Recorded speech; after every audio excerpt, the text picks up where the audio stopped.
Welcome back. In this video segment, let's return to our main topic of Christian mysticism.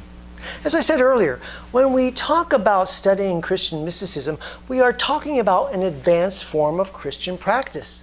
It's a lifestyle choice for people who are serious about their personal growth and character development. At this time, I want to move on and consider another word that is important for understanding Christian mysticism. Let's now turn our attention and seek to better understand the meaning of the word asceticism. Okay, for the purpose of this lesson only, let's say you've accepted Jesus Christ as the God of the universe who paid the price for all your past mistakes.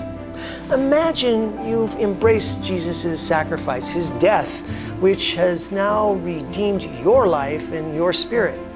You can now be confident knowing that in the future you're going to heaven after you die.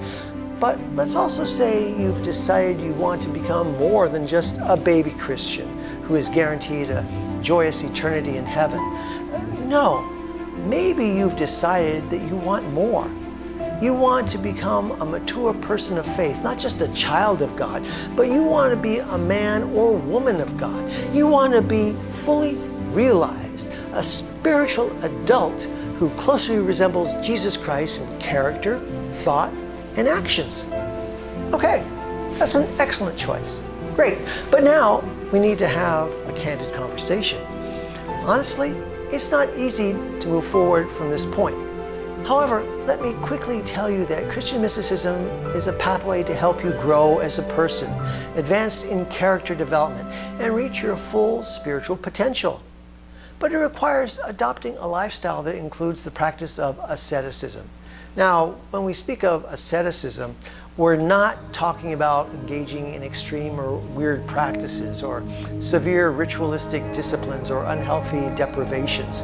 For example, you don't have to sleep on a bed of nails, and you don't need to fast or deprive your body of food for long periods of time or engage in any other injurious practices. Actually, based upon my research and study, I've learned the core of asceticism can be found in pursuing a lifestyle of simplicity.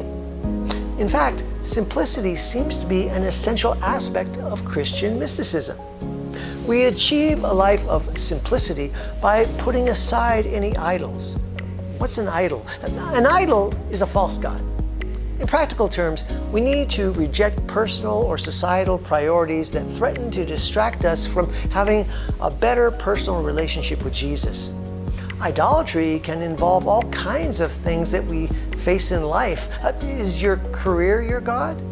Is money your idol? What are you worshiping? Are you putting titles or promotions or greed ambitions before your personal relationship with Jesus? How about your sex life? Are you sexually obsessed? Have you had problems in this area in the past? What about your recreational use of substances? What kind of entertainments do you enjoy? Are you obsessed with sports or gambling? Basically, how are you spending your free time? What are your priorities in this life? Have any of these other things become your idols, your gods? Okay, so maybe now I've made you nervous because I asked you about your sex life. Don't panic. I'm not here to put shame or blame on anyone. As long as all of these areas I mentioned are healthy, balanced, and controlled, they're probably not a problem. Asceticism involves simplification and adjusting personal priorities to enhance the growth of human character. Character development is a primary purpose of this life. This whole physical universe was created just so you can reach your fullest potential as a person. Learning, growth, and maturity happen as we transform our patterns of behavior and increasingly begin to mirror or reflect how Jesus lived his life as a human being. Jesus faced in his human life the same kinds of temptations and challenges that we face today, but Christ modeled what the perfect human being should look like.